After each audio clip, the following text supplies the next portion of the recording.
క్రొత్త ముక్క అగుటకై ఆ పాతదైన పులిపిండిని తీసి పారవేయుడి.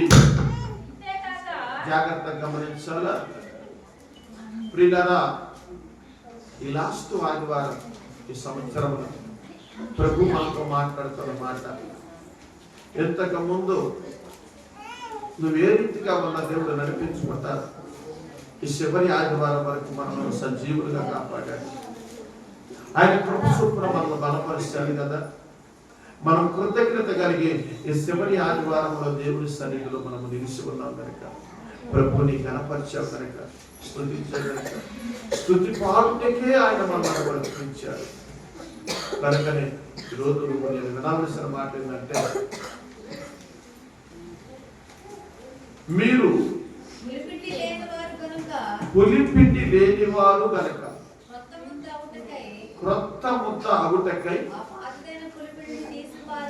ఆ పాతదైన, మీరు కొత్తగా ఆశీర్వదించబడాలంటే పాతది తీసి పారవేయాలా.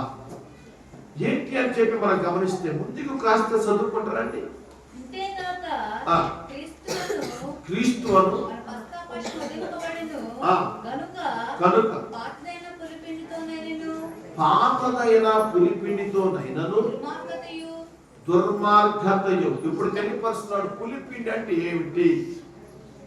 పులిపిండి అంటే ఏంటంటే జాగ్రత్తగా తెలియపరుస్తున్నాడు. దుర్మార్గతయు దుష్టత్వమును పులిపిండితోనైనను కాకుండా పులియని రొట్టెతో పండగను ఆచరింతుము. ఎవరితో?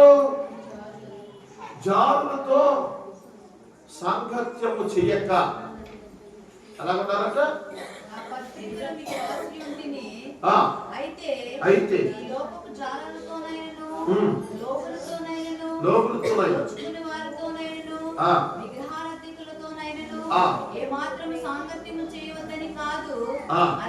మీరు లోకము నుండి వెళ్ళబోవలసి వచ్చును కదా. ఇప్పుడైతే సహోదరు అనబడిన వాడెవడెను జారుడు గాని, లోపి గాని, విగ్రహారాధికుడు గాని, తిట్టిబోతు గాని, త్రాగుబోతు గాని, దోచుకునేవాడు గాని అయ్యున్న ఎడల అట్టి వానితో సాంగత్యము చేయకూడదు, భుజింపకూడదని మీకు రాయిస్తున్నాను. అపోస్తలుడైన పౌలు మొదటి కొరింథీ సంఘానికి తెలియపరుస్తున్న మాట ఏంటంటే, మీరు పులిపిండి, పాత పులిపిండి ముద్దలు ఏం చేయాలంట? తీసి పారవేయాలి. అంటే కొత్త ముద్దగా మార్చబడాలా. కొత్త ముద్దగా మార్చబడాలా. ఎందుకని అంటే దేవుని రాకడ త్వరలో ఉన్నది కనుక ఈ సంవత్సరం అంతా మన కాసి కాపాడాడు. ఆయన బలమైన రెక్కలకి నాశనం కలగజేశాడు. ఇప్పుడు నువ్వు పులిపిండిగా ఉన్నా ఆయన జ్ఞాపకం చేసుకొని కాపాడాడు. ఈసారి ఏంటంటే నీవు కొత్త నవ్వునట్టుగా కొత్త ముద్దగా మార్చబడాలా. ఏ ముద్దగా మార్చబడాలంట? క్రొత్త ముద్దగా మార్చబడాలా. దయచేసి గమనించండి. క్రొత్త ముద్దగా మీరు మార్చబడినప్పుడు ఏం జరిగిందంటే మీరు క్రొత్తగా జన్మించిన వారిగా ఉంటారు. నూతన సంవత్సరంలో నూతన ఆశీర్వాదాల చేత నా ప్రభుని దీవించబోతున్నాడు. పాత ఏమిటి అంటే ఇంకా నువ్వు ఈ సంవత్సరం గడిచిపోయింది కదా, ఈ సంవత్సరం గడిచిపోయింది, నెక్స్ట్ సంవత్సరం కూడా గడిచిపోతుంది. చెబుతాడా? దేవుడే చూసుకుంటాడని నువ్వు ఒకవేళ ఇంకా ధీమా కలిగి, నిర్లక్ష్యం కలిగి, అశ్రద్ధ కలిగి ఉంటే నూతన సంవత్సరములు దేవుని ఉగ్రత నీ మీద కూర్చునేమో. దేవుని ఉగ్రత నీ మీద కూర్చునేమో. ఈ సంవత్సరము దేవుని కాపుదలలో నిన్ను నడిపించాడు కదా, దేవుని గొప్ప చేత నిన్ను బలపరిచాడు కదా. బాబు ఇంటికి పోయి మాట్లాడుకున్నానా? సమర్పోతు స్తోత్రం చెప్పండి.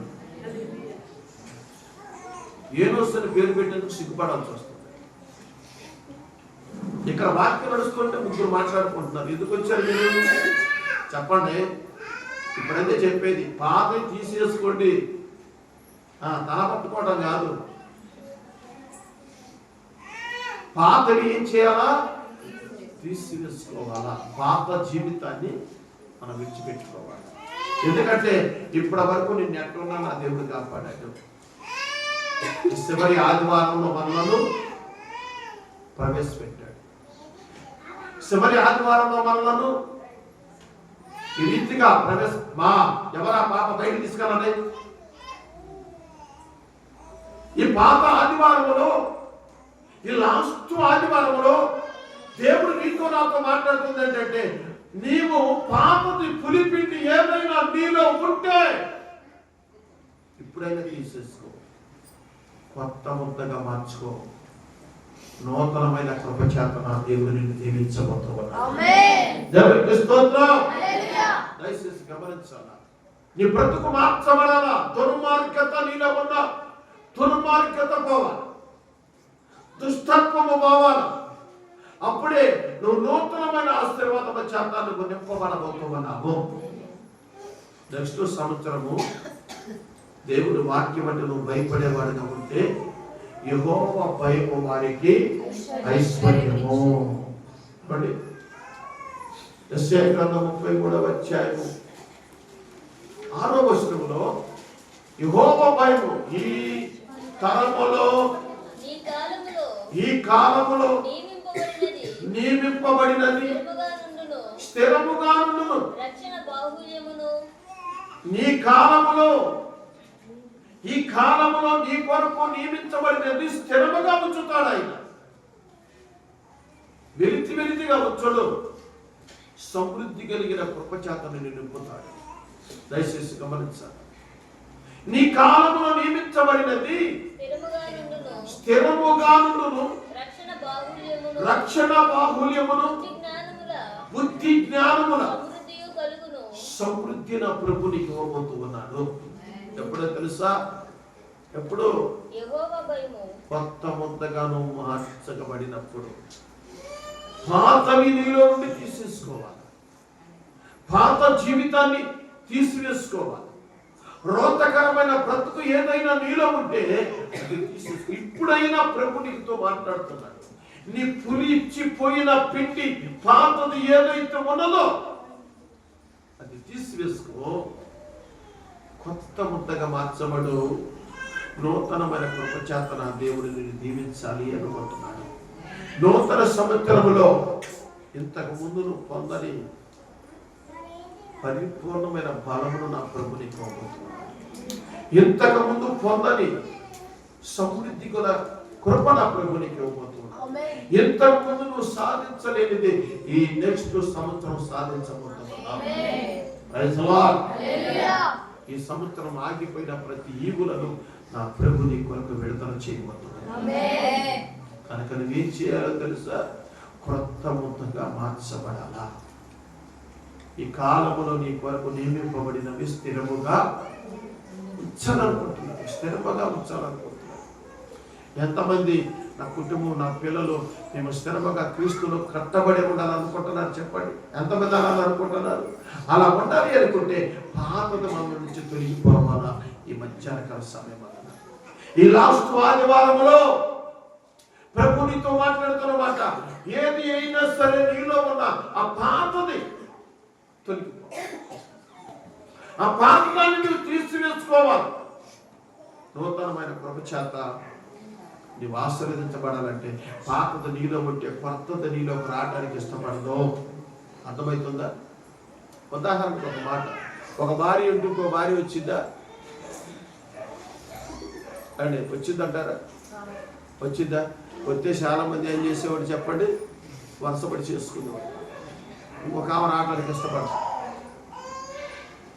అంతగే కేవలంగా ఒక స్త్రీలే నీలోకి రావడానికి ఇష్టపడదు కదా. మరి దేవుని ఆశీర్వాదం రావాలంటే నువ్వేమై ఉండాలా? క్రొత్తగా మార్చబడాలా. ఆ క్రొత్త ముద్ద మాత్రమే నీలో ఉండాలా. పాతది గతించిపోవాలా. అది దుర్మార్గత కావచ్చు, దుష్టత్వం కావచ్చు. ఇంకా ఏంటి చెప్పండి? ఇంతకుముందు నీకు ఏ అలవాటు ఉంది? ఈ సంవత్సరం అంతా అలిగే అలవాటు. భర్త మీద అలుగుతావు, సిటీ వాటి కలుగుతావు, అలిగే నీ అలవాటు ఏం చేసుకోవాలా? ఇక నుండి నువ్వు అలగకూడదు. స్తోత్రం చెప్పండి. ఇంతకు ముందు నువ్వేం చేస్తావో నాకు తెలియదు. నాకు మాత్రం బంగారు వస్తువు కావాలా, నాకు మాత్రం శారీస్ కావాలా అని ఇబ్బంది పెట్టే మనసు ఉంది. ఇప్పుడు నేనేమి ఉండాలి తెలుసా? ఉన్న దాంట్లోనే సంతృప్తి పొందుకునే అలవాటు నువ్వు నేర్చుకోవాలా. Praise the Lord. దేవునికి స్తోత్రం. ఇంతకు ముందు నీకు తిట్టే మనసు ఉంది, సరిగే మనసు ఉంది. నేను ఒక ఆయన అన్నాడట, ఏమని? ఫుల్గా దాగి కొత్తకమ్మాయి గారు దూత్తు వంటి వెళ్ళాలా, పారేసుకుని కూర్చొని మరి దూత్తు వంటి నేను వెళ్ళిపోవడానికి. దేవుడు స్థిరపరిచాడు. ఈ కాలంలో స్థిరపరిచింది ఆయన. ఆయన స్థిరపరిచిన వాటిని ఎవడో తీసివేయలేదు. దేవుడికి స్తోత్రం చెప్పండి. ఎవరి వల్ల కాదు తీసివేయలేదు. ఉదయకాలం ఏం జరిగింది? బైబిల్లో మంచి మాట ఉందండి. సమూయేలు గ్రంథంలో చక్కటి మాట ఏంటి తెలుసా? ఆయన పేరు నాబాలు, మూర్ఖుడు, తాగుబోతు. మూర్ఖుడు, తాగుబోతు. ఏం మాట్లాడతారు అతనికి అర్థం కాదు. దావీదు ఒకప్పుడు అతని గొర్రెల మందలను ఈ దేశములో, అతనున్న దేశములో గొర్రెలు తిరగడానికి స్థలం లేకపోతే దావీదు ప్రాంతానికి పంపించాడు. పనివాళ్ళించి అక్కడికి వెళ్తే పలానా దేశం నుంచి వీళ్ళు వచ్చారు, పలానా ప్రదేశం నుంచి వచ్చారని అక్కడ ఉన్న పని వాళ్ళతో చెప్పారు, అబ్బాయి పలాని ప్రదేశం నుంచి గొర్రెల మంది వచ్చింది, ఒక్కడ కూడా మిస్ అవ్వకూడదు, వాటిని ఎవరు దొంగలు దొంగిలించకూడదు, ఎలాంటి ప్రాబ్లం వాళ్ళకి రాకూడదు, ఇవన్నీ కూడా చూసుకోవాలని వాళ్ళు మంచి బందోబస్తు ఇచ్చారు, మంచి సెక్యూరిటీ ఇచ్చారు, వాళ్ళు మంచి కాపుదాలు ఇచ్చారు. వాళ్ళు అక్కడి నుంచి వెళ్ళిందాకా వాళ్ళు ఎంతగానో వాళ్ళ కాసి కాపాడారు. లేకపోతే ఆ దేశంలో దుందగులు ఉన్నారు, ఆ దేశంలో ప్రస్తులు ఉన్నారు, ఆ దేశంలో దొంగతనం చేసేవాళ్ళు ఉన్నారు, ఆ దేశంలో రౌడీలు ఉన్నారు, ఆ దేశంలో నరహంతకులు ఉన్నారు. ఏం చేసేవాళ్ళు? ఆ మందను కోసుకొని తినేవాళ్ళు. దావీదుని బట్టి భయపడి ఎవరు ఆ మందను ఏం చేయలేదు, వాటిని పాడు చేయలేదు. కొంతకాలం తర్వాత వచ్చిన తర్వాత దావీదు పరిస్థితి ఒకరోజు బాగోలేదు. సింహాసనం దిగాల్సి వచ్చింది, అడవిలోకి వెళ్లాల్సి వచ్చింది. తనతో పాటుగా 600 మంది ఉన్నారు. 600 మందికి ఆహారం లేదు. అప్పుడు అన్నాడు, అలాని నాబాలు దగ్గరికి వెళ్ళనయ్యా, ఒకప్పుడు వాళ్ళకి మనం ఉపకారం చేశాం. ఏం చేసాం చెప్పండి? ఒకప్పుడు ఉపకారం చేస్తాం. వాళ్ళ మందకి ఎలాంటి పొరపాటు అప్పుడు మన కాసి కాపాడు. అతను ధనవంతుడు కదా, 3000 గొర్రెలు ఉన్నాయి కదా, కనుక అతని దగ్గరికి వెళ్ళి ఏదైనా మనకి ఆహారం ఇస్తాడేమో, మీరు వెళ్ళి దావీదు మీ సేవకుడు పంపించాడని చెప్పండి. దావీదు పంపించాడు. దావీదు పంపిస్తే ఆయన వెళ్ళి ఏం చేస్తాడో తెలుసా? వాళ్ళ దగ్గరికి వెళ్ళి నాబాలుని, నా యజమానుడు దావీదు పంపించాడని వాళ్ళతో మాట్లాడినప్పుడు ఆయన ఏమంటున్నాడు తెలుసా? నాబాలు దావీదు ఎవడు? యెష్షై కుమారుడు ఎవడు? తమ యజమానులను విడిచి పారిపోయిన దాసులు ఇప్పుడు అనేకులు ఉన్నారు. ఏంటంట? నేను సంపాదించుకునే దాంట్లో నేను ఇవ్వాలా? నేను ఇవ్వను. దావీదు ఎవడు? అసలు సేవకుడు ఎవడాడు? యెష్షై కుమారుడు ఎవడు? దైవ సేవకుడు అంటే ఎవడు? దావీదు ఎవడు అని ఇష్టానుసారంగా తాగి నాబాలు ఇష్టానుసారంగా మాట్లాడి, అది ఆ పనివాడు చూస్తాడు. అదే దావీదు మహారాజు ఎంత గొప్పవాడు అని. తన భార్య పేరు అబిగాయలు. నాబాలు భార్య పేరు అబిగాయలు. అబిగాయలు ఏం మాట్లాడుతున్నారు తెలుసు? వీళ్ళు పనివాడు అబిగాయలకి ఇట్లా నేను అమ్మా దావీదు అరణ్యంలో నుండి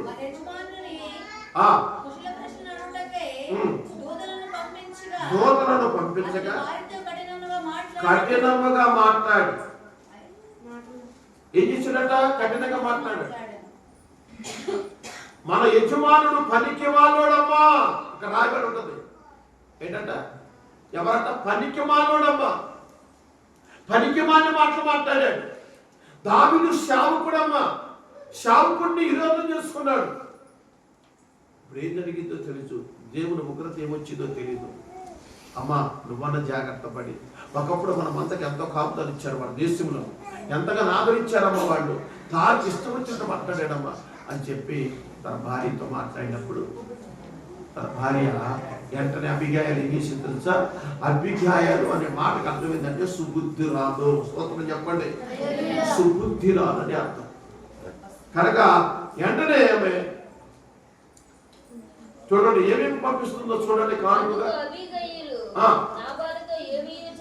చెప్పక త్వరపడి 200 రొట్టెలను 2 ద్రాక్షారసపు తిత్తులను 5 గొర్రెలు అనగా ఒకటి 25 కేజీలు చూసుకున్నా కానీ కింట మాంసమును 5 మానికల వేచిన ధాన్యమును 100 ద్రాక్ష గెలలను 200 అంజూర పడలు ఇవన్నీ కూడా ఆహారాన్ని సిద్ధపరిచి అడవిలోకి దావీదు సేవకుడి దగ్గరికి పంపించారు. స్తోత్రం చెప్పండి.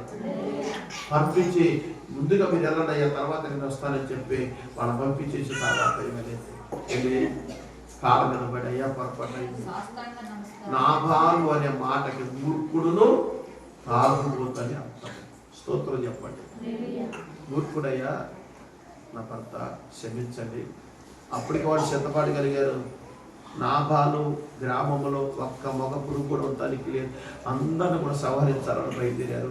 ఏమో కానుక పంపించి కొంత ఆహారం పంపించేసి తన పాదముల మీద పడి బ్రతిమలాడుకుంది. అయ్యా దయతో జ్ఞాపకం చేసుకోమని.